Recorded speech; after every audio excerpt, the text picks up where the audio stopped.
Bon, je commence par une citation d'Émile Zola, dont j'accuse. Je l'ai dit ailleurs, je le répète ici. Quand on enferme la vérité sous terre, elle s'y amasse. Elle y prend une force telle d'explosion que le jour où elle saute, elle fait tout sauter sur son passage. Donc tous coupables. J'accuse le président Senghor d'avoir mis en avant la culture au détriment de la science, de la recherche et du développement, de n'avoir pas servi les intérêts de ses frères, de nous avoir promis qu'en 2000, Dakar serait comme Paris sans nous dire comment serait le Paris de l'an 2000.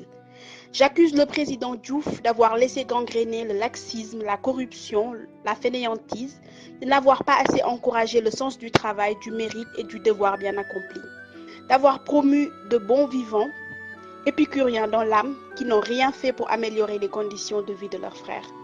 J'accuse le président Wade d'avoir mis à la tête de notre pays les plus grands voleurs de l'histoire. Pilleurs sans vergogne, incapables sans limite, leur nullité n'ayant d'égal que leur violence, leur arrogance et leur grossièreté. Menteurs éhontés, que dis-je, effrontés, ils n'avaient à la bouche que le mot milliard. D'avoir promu ministre des incultes qui ne savent même pas définir les fonctions et rôles d'un député. Je veux citer M. Farba Senghor. D'avoir brisé le rêve de millions de jeunes, Barça ou la Barsac, car ils ne croyaient plus en la réussite par le travail. D'avoir encouragé des valeurs telles que le Nyak Diom, le Sambay Mbayan, la triche et le mensonge.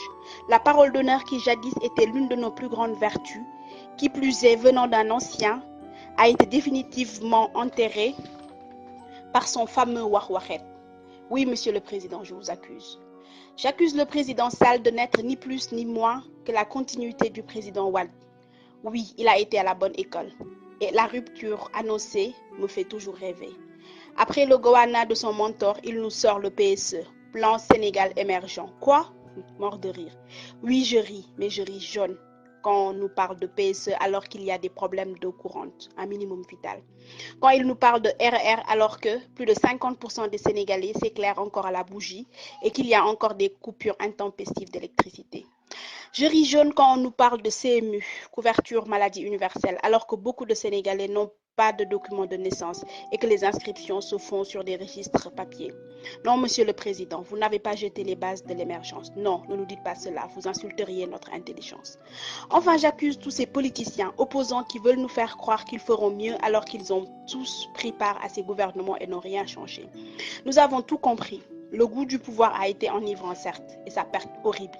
Vous voulez votre part du gâteau et à la fin de la traite, lorsque vous aurez assez de lait, vous vous en irez avec nos milliards, laissant le Sénégal et les Sénégalais avec leurs dettes et les problèmes, des dettes que vous aurez contractées en notre nom. Chers politiciens, vous êtes notre plus grand problème. Vous êtes une calamité. Vous êtes une entrave au développement. Vous êtes responsable de tous les malheurs du Sénégal et on ne vous le pardonnera jamais. Le jour du jugement dernier, vous devrez expliquer pourquoi pendant que vous rouliez en 4x4, le pauvre paysan de Kédougou, de Fandène, de Fatick, de Matam n'avait pas 50 francs pour acheter du sucre pour sa bouillie. Pourquoi sa femme est morte en accouchant alors que vos femmes accouchent à l'étranger? Pourquoi nos enfants, nos frères sont morts au stade d'Amba Diop alors que vos enfants se rendent au stade Santiago Bernabéu pour le Classico? À mes compatriotes, réveillez-vous. Quand je vois des foules se rendre à leur meeting, j'ai mal. Ils existent parce que vous les nourrissez, vous les galvanisez. Ils vivent de votre sueur, de votre sang.